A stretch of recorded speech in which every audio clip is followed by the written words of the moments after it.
speaking to you from the Union Fruit Auction in Pittsburgh in the area known as the Strip District. And we're going to, first of all, listen a little bit to the auctioneer who is up behind me, and then we're going to talk with Mr. A.P. Ryder, who is the president and general manager of this fruit auction, and find out a little bit more what is going on. But right now, let's listen to the auctioneer. 210 down here, 15. 10 down to 15, 10 Curtisville. What are you trying to do? 50. 50 there to Curtisville, 210 Hutsville. 40 there to Hutsville, Frank Kent there. That's out of 17. 40 out of 17, 40 out of 18 there, Denipolo. 100 out of 18 there, Denipolo. $2 and a dime. What are you thinking about? $2 and a dime. 210. Anybody else? 210. Stick around, Joe, but you won't get them. 210. 210. 210. $2.05 over here, 10. I have 5 down here, 10 then. $2 over here, 10. 10. You want 10 back there, 5, Bobby?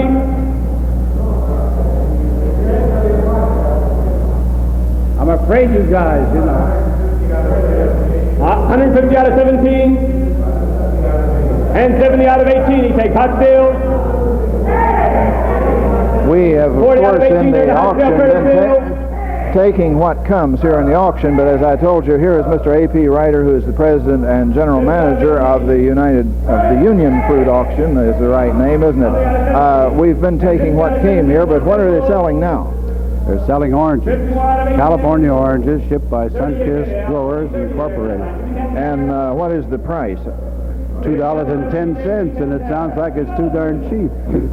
31 left. Well, your prices do vary then according to the demand of the buyers out here, don't they? That's correct. Fact of the matter is our prices fluctuate from day to day, and Sunkist Growers, of course, insist on selling their fruit in these delivered markets at auction, because only at auction can they tell what the consuming demand really is, and that, of course, controls the price level. Well, now, who are the men who are in the back of the room over here who are actually doing the bidding? We hear them, but do they represent buyers, or are they the buyers? Well, fact of the matter is Pittsburgh serves an area that goes as far north as Buffalo, goes as far south as Huntington, goes as far east as Harrisburg, and goes as far west as Columbus, which of course is a tremendous area.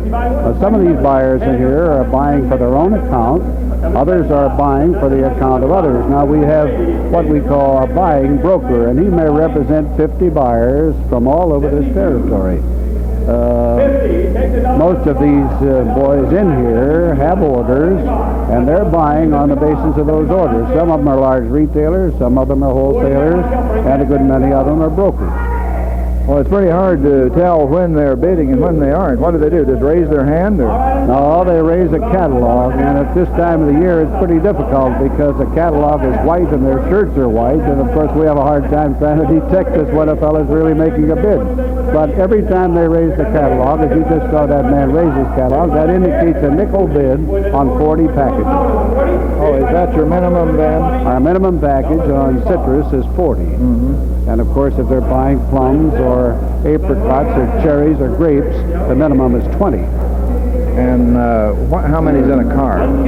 About 1,000 packages in a car.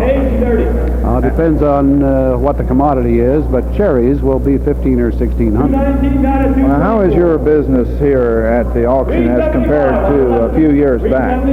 Well, it's about 50% of what it used to be, and as I told you the other day when we were talking about it, we almost have a revolution in distribution. There's a great deal of this fruit that is grown that is going direct. It's going direct to the wholesaler and the retailer. And it's a question, actually, as we produce in here what you have observed as a supply and demand market, it's a question as to whether or not we can continue, because shippers don't want a supply and demand market, or they'd like to have it. But on the other hand, some of these large chains and some of the larger buyers, they'd rather have a stabilized market. Now, if the auction should go out of business, how then do you say they don't want to supply and demand market, how would the prices be set? Well, the prices be set at shipping point. They'd sell it FOB, which means fruit on board cars, or freight on board cars rather, not fruit, because everything is sold either delivered or FOB. Well, thank you very much, Mr. Ryder. It's been very interesting here. Let's see now where the magic carpet will take us next.